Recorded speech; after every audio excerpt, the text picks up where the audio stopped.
Hey everyone, my name is Laura. I'm a teaching artist with the Junior Center of Art and Science, and today I'm going to show you how to make a fun and colorful self-portrait inspired by Nate Williams. So, Nate Williams often uses a variety of shapes, lines, and words in his artwork to express who the person is in his portrait that he's making.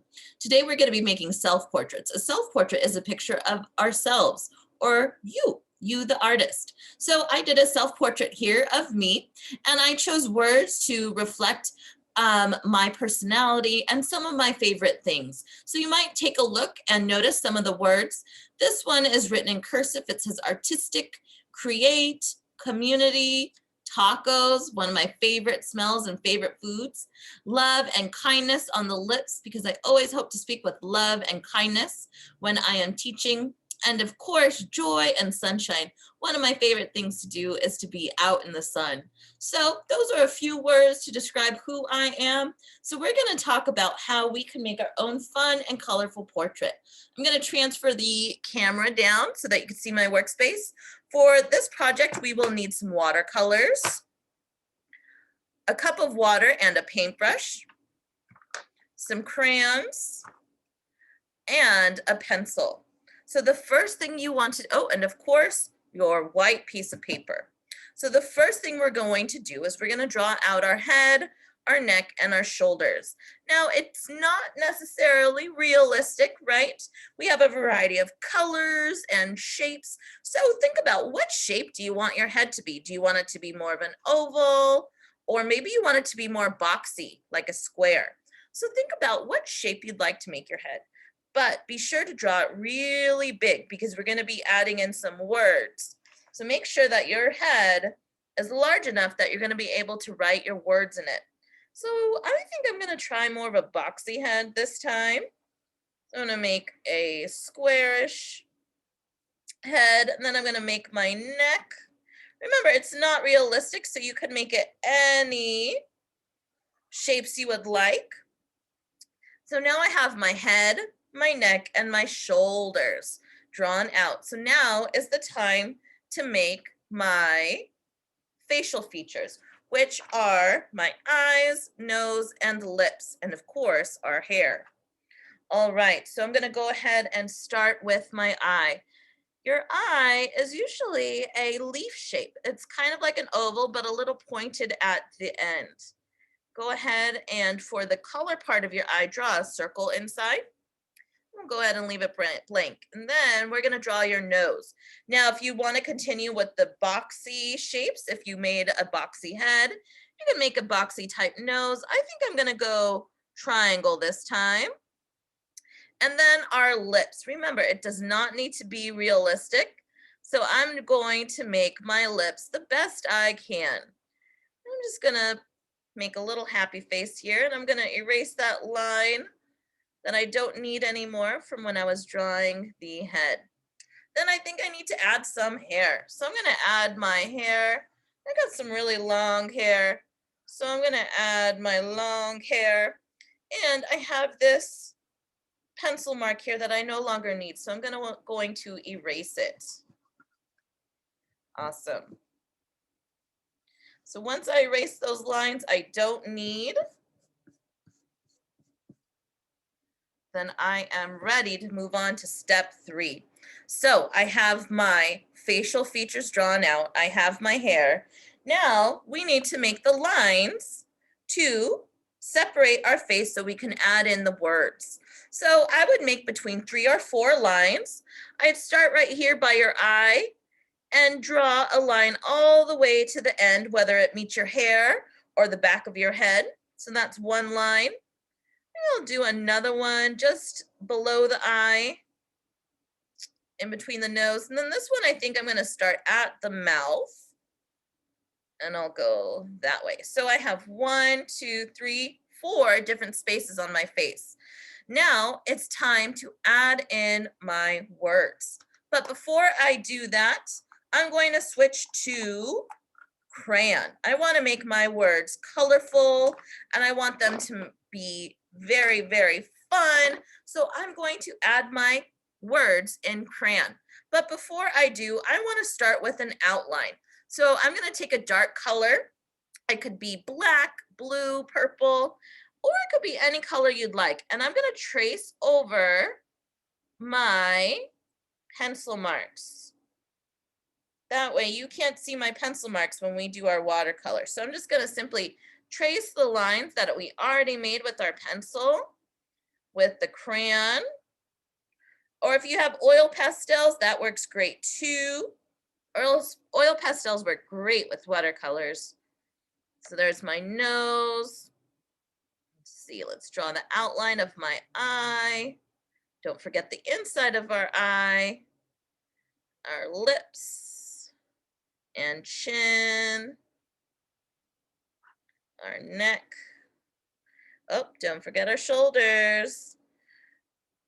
Oh yeah, and now that my hair is covering this shoulder, I don't need this line anymore. So I'm going to go ahead and erase it. Great. Now we can go in on the inside of our face and trace our features. And then go ahead and go over those lines that we made to divide our face up. Great. Now that you have your outline, oh, I almost forgot my t-shirt. My t-shirt or my neckline. There we go. All right, once you have your drawing all set out, now it's time to choose words in a variety of different colors that you think represent your personality. So my first word, this is kind of a small space, so I'm going to put a smaller word, meaning there's not many letters, and I'm going to use the word art. Art. And I'm going to make my T a little bit smaller because we see the hair goes in the way. So you can make your words super fun. They can be big and bold. They could be different sizes. You can thicken them with crayon if you'd like. All right, let's see another word.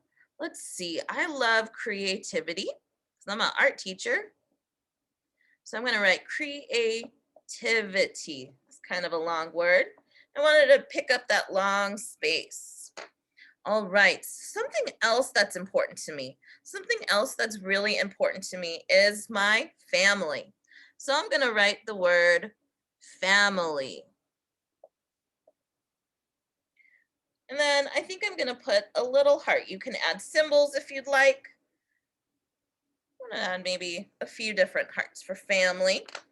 And then I have my last part of my face. Now I got to think of my last word. And I think I will write music. I love music. I wish I could play an instrument, but unfortunately I don't know how.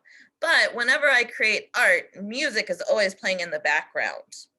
So you may fill up the rest of your portrait with more words. You can use symbols. You can add more patterns or anything you would like.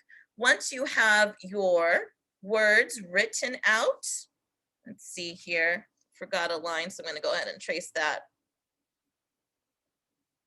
Okay, once you have your words all mapped out in crayon, then you want to go ahead and go to your watercolors. Now, real quick, let's talk about how do you use watercolors. So to use watercolors, let's see, there you go. You could see mine in the space. You're going to need clean water. So go ahead and grab some clean water. Now, to use watercolors, you need to wet your paintbrush in your clean water and then choose a color. Now, when you choose a color, dip your wet paintbrush into that color, and you'll notice I'm mixing it in the water. I'm mixing it into the paint. You don't want the water to sit on top of the paint. You want to make sure that the water mixes into the color so that when you use it, the watercolor is nice and vibrant. So go ahead and mix your color in.